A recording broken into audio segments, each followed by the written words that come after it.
راقب افعالك. شوف انت اول ما تصحى من النوم لحد ما ترجع تنام تاني انت بتعمل ايه؟ هل تصرفاتك وافعالك بتهدم في مناعتك النفسية ولا بتقويها؟ وليكن مثلا انت عندك شغل الصبح، هل انت مثلا بتدي الوقت الكافي لنفسك انك تصحى براحتك وتفطر وتاخد قهوتك وتروح في ميعادك؟ ولا انت الشخص اللي هو انا غسلت وشي وراح على الشغل على طول؟ انهي واحد فيهم؟ فافعالك شيء مهم جدا عشان مناعتك النفسية. مش بس كده، كمان الكلام اللي بتقوله لنفسك. ايه نوعية الكلام اللي انت بتقوله لنفسك في المراية؟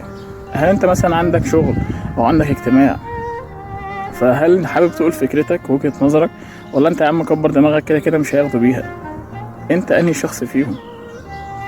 هل انت الشخص لما تقع بتفكر انت وقعت ليه وكمان عايز تقوم، ولا انت الشخص اللي بتقول خلاص بقى مش مشكلة انا وقعت وهي محاولة وراحت؟ ممكن يكون كلام عميق، بس انت لازم تاخد بيه، لازم تخلي بالك من افعالك والكلام اللي بتقوله لنفسك ونوعيته ايه.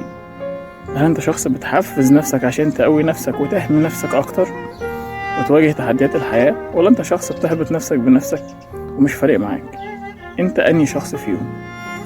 فدي كانت المحطة الرابعة في رحلتنا، رحلة المناعة النفسية.